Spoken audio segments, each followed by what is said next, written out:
آیا کہ جب کبھی ان لوگوں نے کوئی عہد کیا یہودیوں نے تو اس کو توڑ دیا ان میں سے جماعت نے. وَلَكْثَرُهُمْ لَا يُؤْمِنُونَ بلکہ ان کے اکثر لوگ یقین نہیں رکھتے. وَلَمَّا جَاءَهُمْ رَسُولٌ مِّنْ عِندِ اللَّهِ اور جب آئے ان کے پاس ایک پیغمبر اللہ کے پاس سے مصدق لما معهم جو تصدیق کرنے والے اس کتاب کے جو ان کے پاس ہے. نبذ فریق من الذین اوتوا الکتاب ایک جماعت نے علی کتاب میں سے اس کتاب اللہ وراء ظہورہم ایک جماعت نے علی کتاب میں سے اللہ کی کتاب کو اپنے پس پر ڈال لیا. کأنہم لا یعلمون وہ جانتے نہیں. توحید کے اندر آپ صلی اللہ علیہ وسلم کی بشارات موجود تھی کہ اللہ تعالیٰ آخری نبی بھیجیں گے جن کا نام محمد رسول اللہ صلی اللہ علیہ وسلم. اسی طرح توحید میں قرآن مجید فرقان حمید کا ذکر تھا کہ یہ آخری کتاب ہوگی. اور یہودیوں نے چونکہ توحید پڑھی تھی وہ اس بات کو جانتے تھے. اس سب کے باوجود جب جناب نبی کریم صلی اللہ علیہ وسلم کی آمد ہوئی تو یہ لوگ ایسے بن گئے جیسے ان کو معلوم ہی نہیں. یہ ایسے بن گئے جیسے توحید کے احکام سے اور توحید کی تعلیمات سے واقف ہی نہیں. میں نے آپ کو سورہ فاتحہ میں کہا تھا غیر المغضوب علیہم کے ذیل میں کہ یہودی جہالت کی وجہ سے گمراہ نہیں ہوئے بلکہ اللہ تعالیٰ کے احکام کا علم رکھنے کے باوجود جان بوجھ کر ضد کر کے گستاخیاں کر کر یہ لوگ گمراہ ہو. وَاتَّبَعُوا مَا تَتْلُو الشَّيَاطِينُ عَلَىٰ مُلْكِ سُلَيْمَانَ اور پیچھے پڑ گئے وہ لوگ ایسی چیز کے جس کی جو شیاطین پڑھتے تھے سلیمان علیہ السلام کی سلطنت میں یہ جادو. وَمَا كَفَرَ سُلَيْمَانُ اور سلیمان علیہ السلام نے جادو نہیں کیا. وَلَٰكِنَّ الشَّيَاطِينَ كَفَرُوا لیکن شیاطین نے جنات نے کفر کیا جادو کیا. يُعَلِّمُونَ النَّاسَ السِّحْرَ وہ لوگوں کو سکھاتے تھے جادو. جادو کو اللہ تعالیٰ نے ان آیات کے اندر کفر سے تعبیر کی ہے. حضرت سلیمان علیہ السلام کے زمانے میں جادو بہت زیادہ شہر بابل میں عام تھا اور لوگوں کو اتنا شوق تھا جادو کا کہ لوگ جادو سیکھتے تھے بغیر. اور جادو اتنا زیادہ عام ہو گیا اس کا چرچا ہو گیا کہ لوگ پیغمبر کے معجزے میں نبی کے معجزے میں اور جادو میں فرق نہیں کر پا رہے.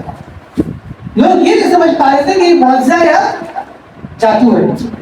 تو اللہ تعالیٰ نے شہر بابل کے اندر دو فرشتوں کو نازل فرمایا. وہ تعالیٰ ایک کا نام ہاروت تھا اور دوسرے کا نام ماروت تھا. ان دونوں فرشتوں کا مقصد لوگوں کو جادو سکھانا نہیں تھا کہ تم جادو کرو. ان کا مقصد یہ فرق بتانا تھا کہ دیکھو یہ جادو ہے اور وہ نبی کا معجزہ تاکہ لوگ جادو اور پیغمبر کے معجزات میں فرق کر سکیں. اور وہ لوگوں کو منع کرتے تھے کہ فلاں تفسیر جادو کرنا مت لیکن لوگ ان سے سیکھ کر باقاعدہ جادو کرتے تھے اور کہتے باقاعدہ جیسے جادو ہے اب آگے آ رہا ہے کہ جس سے میاں بیوی کے درمیان طلاق کروا دی جائے اور تفریق کروا دی جائے اور ان کو لڑوا دیا جائے. جنات اور شیاطین کی باقاعدہ ایسی ایک جماعت ہے کہ جو میاں بیوی کے درمیان جادو کرتی ہے اور ان کو لڑوا دیا اور طلاق دلوا دیا. باقی عقل کرنا رشتہ داروں کا کام. وہ بیوقوف ماں باپ ہیں کہ جو بیٹیوں کی تھوڑی بہت باتیں سن کر گھروں کے اندر آ جائیں اور ان کے گھروں کو خراب کرنے کی کوشش کریں. ہمیشہ آپ نے اپنے گھر کو بچانا ہے تو اپنی بہن سے اپنے بھائی سے اور اپنے ماں باپ سے بچانا ہے. حقیقت میں آپ کے گھر کے دشمن یہی لوگ ہیں جو محبت میں آپ کے اور جن کا خون گیا ہو جائے اور دوسروں کے گھروں پہ دعوے بولنا اور حملے کرتا اور اپنی بیٹیوں کے گھروں کو تباہ و برباد کرتا. رشتے ایک دفعہ بنتے ہیں، ہر دفعہ نہیں بنتے. رشتوں کو نبھانے کے لیے ٹائم لگتا ہے. عقل مند ماں باپ وہ ہوتے ہیں کہ جو اپنی بیٹیوں کے اور بیٹوں کے گھروں کو بساتے ہیں، نہ کہ ان کو توڑتے ہیں.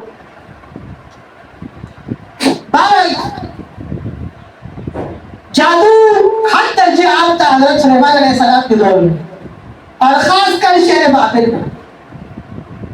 آپ نے دیکھا ہوگا اسکرینوں پر آج کل جو ہے وہ یوٹیوب پہ بھی باقاعدہ ایسے چینل ہیں جن پہ جادوگر آتے ہیں اور اپنے تماشا دکھاتے ہیں. اور جادوگر یہ کہتے ہیں یہ جادو نہیں ہے. یہ دیکھو اس کو اسکرین پہ بھی لاؤ. یہ جادوگر جو کہتے ہیں نا کہ یہ جادو نہیں ہے، یہی جادو کے الفاظ ہے. اس کے بغیر جادوگر جادو کر ہی نہیں سکتا. اگر جادوگر یہ نہ کہے نا کہ یہ جادو نہیں ہے تو آپ سمجھ گئے کہ یہ جادو کر ہی نہیں سکتا. یہ جادو کے الفاظ ہیں. اور یہ جو مسپیرزم ہوتا ہے، جیسے آج کل وہ بتاتے ہیں کہ کچھ لوگ آتے ہیں اور وہ ایک پرچہ دکھاتے ہیں اور کہتے ہیں کہ بھائی جان بتائیں کہ یہ پتا کہاں لکھا ہے، اور وہ لکھائی ہوتی ہے جادوگروں کی آپ کی. جب آپ اس کو دیکھتے ہیں تو آپ ان کے جادو کا اثر آپ پہ ہوتا ہے. پھر وہ آپ کو کہتے ہیں کہ بھائی جیب سے والٹ نکال دیں، آپ دیتے ہیں. آپ کو کہتے ہیں زیورات کہاں رکھے، آپ نکال کے دیتے ہیں. وہ کہتے ہیں جی موبائل فون پہ کہاں رکھا ہے، نکال کے دیتے ہیں. جب وہ چلے جاتے ہیں اس کے بعد بندے کو ہوش آتی ہے کہ میں نے کیا کیا. تو یہ کہلاتا ہے مسپیرزم. کیا مسپیرزم؟ ایک بہت بڑا جادوگر تھا. وہ بادشاہ کے پاس آیا اور اس نے کہا کہ فلاں پہاڑ پر اللہ دعوت ہے، آپ آ جائیں اور اپنے پورے دربار کے ساتھ آپ سب کی بڑی دعوت.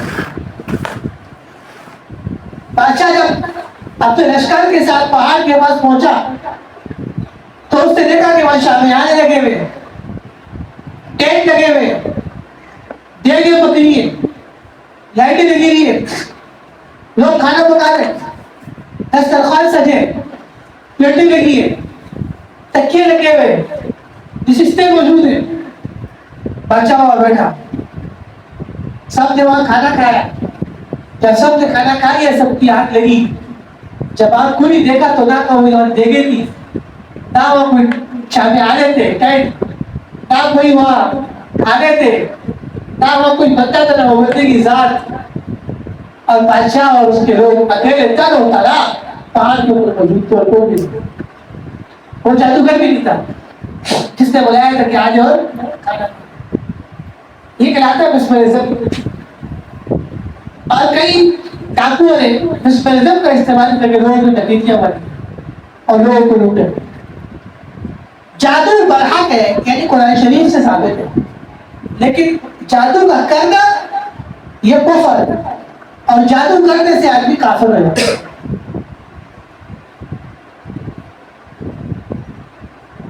جادو کا اور جنات شیاطین کا جو علاج ہے، جادو کا جو بہترین علاج جناب نبی کریم صلی اللہ علیہ وسلم نے بتایا وہ یہ کہ فجر کی نماز کے بعد روزانہ 3 دفعہ سورہ اخلاص قل واللہ احد مکمل پڑھے، 3 دفعہ سورہ فلق مکمل پڑھے، 3 دفعہ سورۃ الناس مکمل پڑھے، اپنے اوپر دم کرے. شام تک کسی قسم کے جادو کا سحر کا آپ پہ اثر نہیں ہوگا انشاءاللہ. اس کے بعد شام کو سورہ اخلاص فلق ناس تینوں سورتیں 3 دفعہ مکمل پڑھے اور اپنے اوپر دم کر دے. انشاءاللہ صبح صادق تک کسی جادو کا اور کسی سحر کا آپ کے اوپر ذرا برابر اثر نہیں ہو. مضبوط دعاؤں کا اہتمام کرو، اللہ تعالیٰ ہمیشہ شر سے آپ کی حفاظت فرمائے. اللہ تعالیٰ مضبوط دعاؤں کی برکت سے آپ کو اپنی حفظ و امان میں رکھیں گے. لوگوں کے ہاتھوں کو اللہ آپ سے روک لے گا.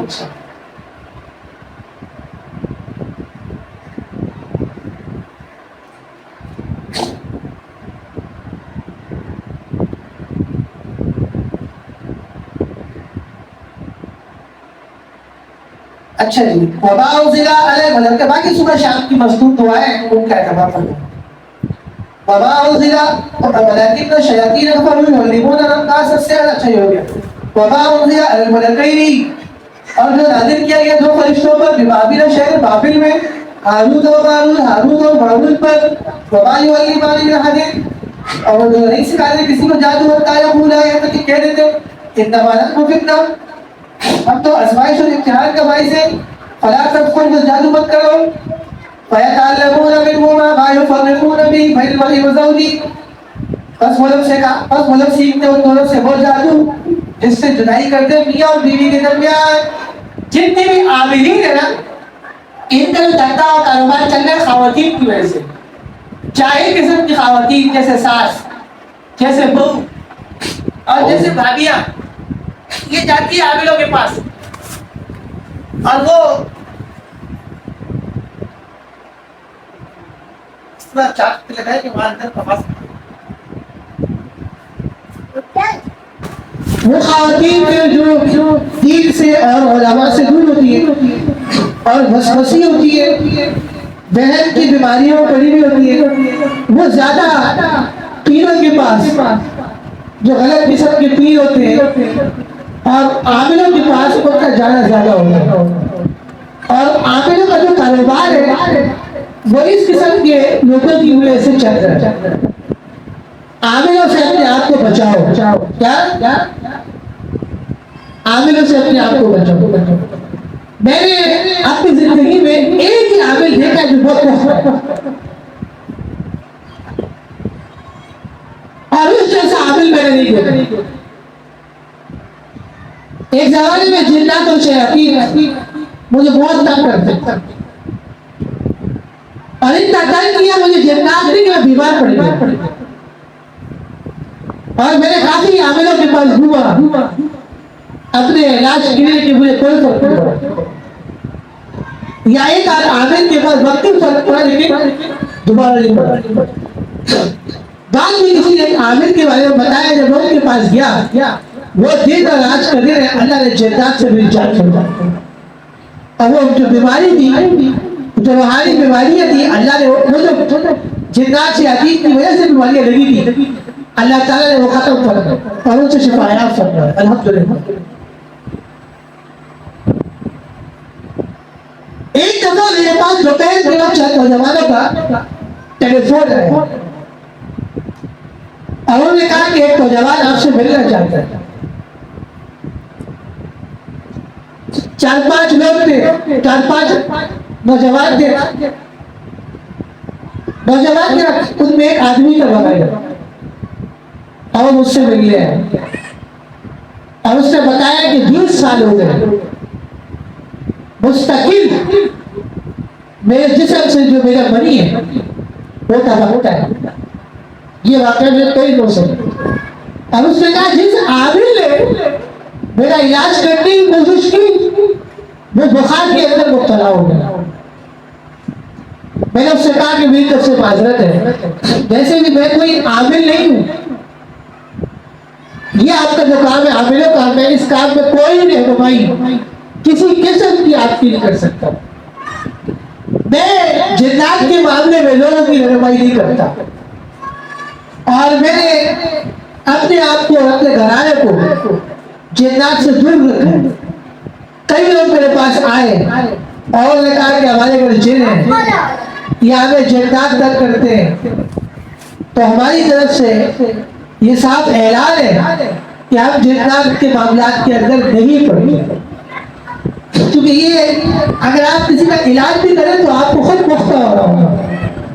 اگر آپ پختہ نہیں ہیں تو جنات آپ کو اور آپ کی اولاد کو نقصان پہنچے. یہ کوئی گپ شپ کی باتیں نہیں، یہ ہوئے دنیا کے. ایک زمانہ ایسا تھا کہ میں رات کو سو رہا ہوتا تھا، مجھے کچھ جگاتا تھا، میں دیکھتا تھا کہ حسین جمیل قسم کی لڑکی، خوبصورت لڑکی، لمبے بال اور چہرے کے اوپر لپسٹک لگائی ہوئی، اور میرے ساتھ بستر پہ لیٹی ہوتی تھی. اور ایک دن کبھی کبھی میں یہ دیکھتا تھا کہ ہاتھوں کی انگلیاں اور کانوں کی بالیاں بستر میں پڑی ہوتی تھی جب میں رات کو سو کر، اور باقاعدہ جب سوتا تھا تو کوئی چیخی تو عورت مجھے باقاعدہ آوازیں مارتی تھی، میرا نام لے لے کر اور مجھے اٹھاتی تھی، اور جب میری آنکھ کھلتی تھی اور باقاعدہ آوازیں آتی تھی پنکھیوں کی، بات کرنے کی، چلنے کی، یہ زمانہ میں ایسا نہیں ہوا۔ تو اس زمانے بہت پریشان تھا اور عاملوں کی مظلومہ، لیکن کوئی عامل نہیں ملتا تھا، پھر اللہ نے ایک عامل سے ملاقات کرائی، اللہ ان کو سلامت رکھے۔ وہاں سے جو اللہ نے شفایا بھی، الحمدللہ آج تک جان چھوڑ گئی۔ باقاعدہ ایک دن جنات اور شیاطین خواب میں ہے اور کئی دفعہ ہے، اور انہوں نے ڈرانے کی کوشش بھی کی کہ علاج چھوڑ دو۔ جس طرح علامہ جلال الدین سیوطی نے جنات اور شیاطین پہ کتاب لکھی احکام المرجان اور ان کے واقعات لکھے، مجھے جنات کے بارے میں اتنا علم ہے اور جنات کے ساتھ میرا اتنا انٹریکشن رہا ہے اور جنات کے حوالے سے میری اتنی معلومات ہے اور ان سے اتنی ملاقاتیں ہیں میری کہ میں بھی جلال الدین سیوطی کی طرح جنات کے اوپر ایک کتاب لکھ سکتا ہوں جو انشاءاللہ اس سائٹ میں پوری ہوگی۔ لیکن بہرحال میرا کوئی ارادہ نہیں ہے کہ میں اس موضوع کے اوپر کوئی کتاب لکھوں یا اس پہ کوئی کام کروں۔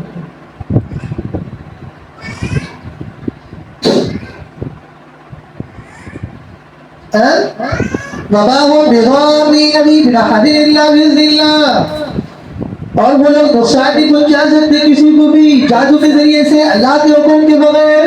وَيَتَعَلَّمُونَ مَا يَضُرُّهُمْ، اور وہ لوگ سیکھتے ہیں وہ جادو جو ان کو نقصان پہنچائے، وَلَا يَنفَعُهُمْ، یعنی وہ چیزیں جو ان کو نقصان پہنچائے اور وہ چھوڑنا ان کو فائدہ دے۔ جادو تو ہے ہی نقصان کا باعث۔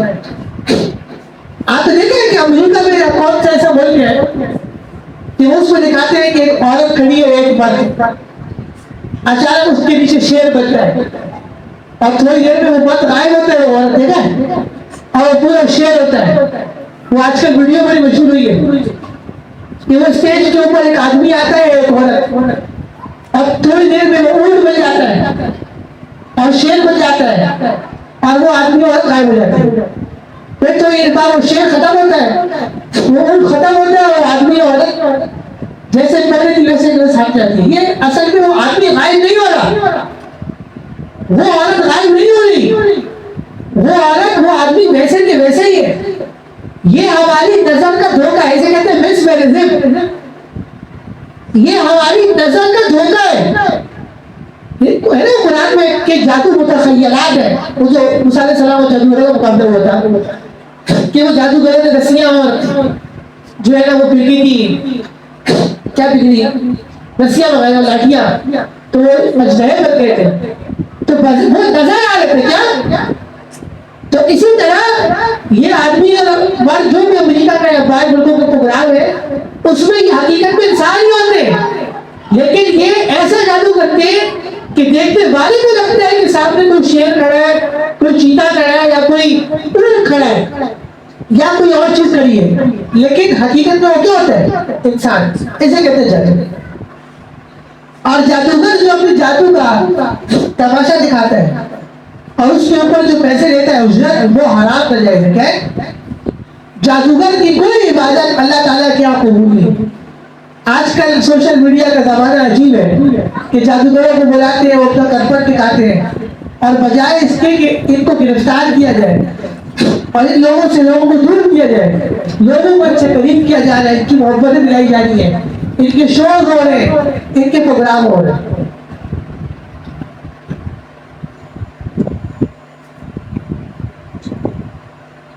وَلَقَدْ عَلِمُوا، اور تحقیق وہ جانتے ہیں، لَمَنِ اشْتَرَاهُ کہ جو اس کو اختیار کرے گا، مَا لَهُ فِي الْآخِرَةِ مِنْ خَلَاقٍ، نہیں ہوگا اس کے لیے آخرت میں کوئی حصہ۔ وَلَبِئْسَ مَا شَرَوْا بِهِ أَنفُسَهُمْ، البتہ بہت ہی بری وہ چیز جس کے ذریعے انہوں نے اپنے آپ کو بیچ ڈالا۔ لَوْ كَانُوا يَعْلَمُونَ، کاش کہ ان کو عقل ہوتی، وَلَوْ أَنَّهُمْ آمَنُوا وَاتَّقُوا، اور اگر وہ لوگ ایمان لے آتے تقوی اختیار کرتے، تَمَسُوبَةٌ بِعِلْمِ اللَّهِ خَيْرٌ، تو البتہ بدلہ اللہ کے یہاں بہت بہتر ہوتا، بہت بہتر ہے۔ لَوْ كَانُوا يَعْلَمُونَ، کاش کہ وہ جانتے۔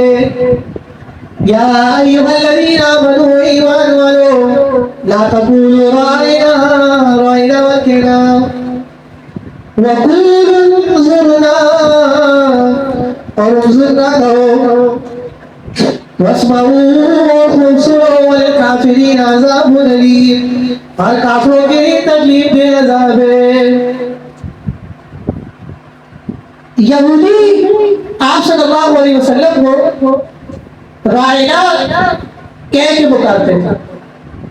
رائنا کے دو معنی، ایک عربی زبان میں وہ معنی اچھا ہے کہ حضرت ہماری رعایت فرمائے، اور ایک عبرانی زبان میں ہے اس کا معنی غلط ہے، گستاخی کا معنی ہے کہ ہمارا چرواہا۔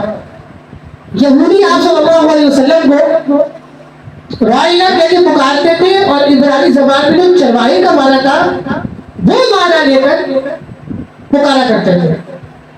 تو بعض نئے مسلمانوں نے آپ صلی اللہ علیہ وسلم کو رائنا کہہ کے پکارنا شروع کیا، اور وہ اچھا والا معنی مراد دیتے تھے کہ حضرت ہماری رعایت فرمائے۔ لیکن یہودیوں کو اس سے موقع ملا اور انہوں نے اور شرارت کی، اور خود آپ صلی اللہ علیہ وسلم رائنا کہہ کے پکارتے تھے اور چرواہے کا معنی لیتے تھے، گستاخی کرتے تھے۔ تو اللہ تعالیٰ نے صحابہ اکرام کو بھی بڑا فرما دیا کہ رائنا مت کہو، کیونکہ لفظ رائنا سے یہودیوں کو آپ صلی اللہ علیہ وسلم کی گستاخی کا موقع مل رہا ہے، اور حکم دیا کہ ان زندہ کہو۔ ان زندہ کا معنی وہی ہے تقریباً جو عربی زبان میں رائنا کا ہے کہ ہماری مصلحتوں پہ نظر کیجیے، لیکن ان زندہ کا لفظ ایسا ہے کہ یہود کو شرارت کا موقع اور گستاخی کا موقع نہیں ملے گا۔ اس آیت سے علماء دین نے، مفسرین نے ایک مسئلہ لکھا ہے، اور یہ مسئلہ وہ ہے کہ ہر وہ کام جس کو اہل باطل اپنی پہچان بنا لے، ہر وہ کام جس کو اہل باطل اپنی پہچان بنا لے، اس کا کرنا ناجائز ہے۔ اہل سنت والجماعت کو چاہیے، مسلمانوں کو چاہیے کہ وہ کام نہ کرے۔ جیسے اہل تشیع، یہ محرم کے دنوں میں کالا کپڑا پہنتے ہیں، اور کالے کپڑے والے کو آپ محرم کے دنوں میں دیکھیں گے تو آپ سمجھیں گے کوئی اہل تشیع جا رہے ہیں۔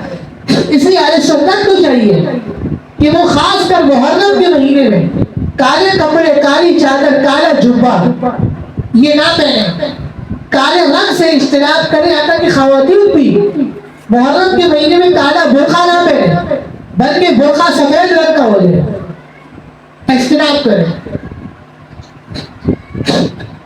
اسی طرح اس زمانے میں جو بریلوی ہے، جو ہرے طوطے، یہ ہری پگڑیاں باندھتے ہیں اور یہ شرک کرتے، اور انہوں نے اپنی پہچان اور اپنی شناخت ہری پگڑی بنائی ہے۔ یاد رکھیں کہ پگڑی سے متعلق کسی رنگ کی کوئی خاص قید نہیں ہے۔ پگڑی جو سر پہ باندھتے ہیں امام سنت ہے، اس میں سفید رنگ کا امام باندھنا آپ صلی اللہ علیہ وسلم کی اکثر سنت ہے کہ زیادہ تر آپ نے سفید رنگ کا امام باندھا، اور کالا امامہ، کالی پگڑی آپ صلی اللہ علیہ وسلم سے فتح مکہ کے موقع پر باندھنا ثابت ہے۔ اس کے علاوہ پیلی رنگ کی جو پگڑی ہے جو حضرت مولانا فتح الرحمن صاحب اور ان کے آواز باندھتے ہیں، وہ غزوہ بدر کے موقع پر بخاری شریف میں کہ ملائکہ نے، فرشتوں نے باندھا۔ پگڑی عام طور پر سنت سفید رنگ ہے، اور حالت جنگ میں یا جذباتی مقامات کے اوپر کالے رنگ کی پگڑی باندھنا سنت ہے۔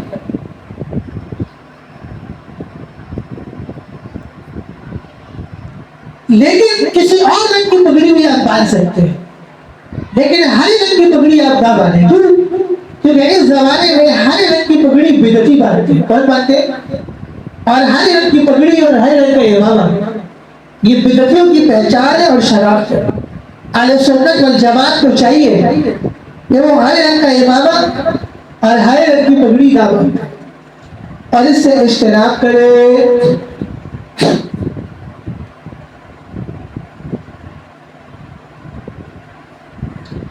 ما يود الذين كفروا من أهل الكتاب،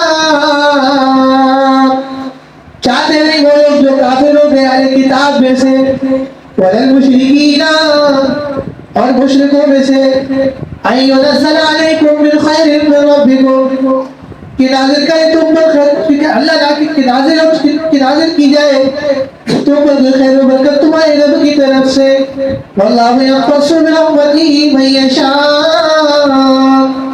اور اللہ خاص کر لیتے ہیں اپنی رحمت کے ساتھ جس کو چاہتے ہیں واللہ ذو الفضل العظیم، اللہ بڑے فضل والے ہیں۔ چلے کافی، آج پہلا دن ہے، اتنے کافی ہے، کل سے انشاءاللہ 3 سوا 3 بجے 3:15 تک درس شروع ہوگا، 5 بجے تک چلے گا انشاءاللہ۔ آج کچھ کام تھا تو میں گیا، دیر ہوگی، کل سے انشاءاللہ میں ادھر ہی ہوگا اور وقت کی پابندی ہوگی۔ کل کا درس آیا تھا؟ اچھا کل نہیں ہوگا۔ الحمدللہ رب العالمین والعاقبۃ للمتقین، اللہم صل وسلم علی النبی وبارک وسلم وسلم علیہ۔ اللهم ربنا آتنا في الدنيا حسنة وفي الآخرة حسنة وقنا عذاب النار، اللهم أحسن عاقبتنا وسعدنا في الأمور كلها وأجرنا من خزي الدنيا وعذاب الآخرة، اللهم إنا نجعلك في نورهم ونعوذ بك من شرورهم، اللهم اكفني بحلالك عن حرامك وعقني بفضلك عمن سواك، اللهم ربنا آتنا في الدنيا حسنة وفي الآخرة حسنة وقنا عذاب النار، اللهم ربنا تقبل منا انك انت السميع العليم وتب علينا انك انت التواب الرحيم، وصلى الله تعالى على خير خلقه محمد وعلى اله وصحبه اجمعين، وفقك يا رب.